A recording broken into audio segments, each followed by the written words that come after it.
अध्याय पहिला, ओवी क्रमांक 11.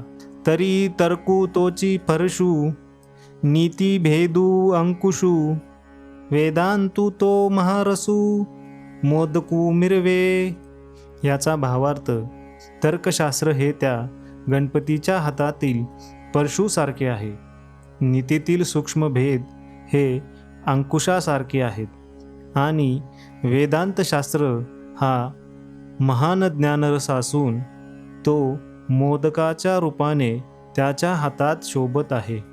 थोडक्यात तर्कशक्ती, नीती आणि वेदांत ज्ञान ही परमात्म्याच्या शक्तीची प्रतीके आहेत.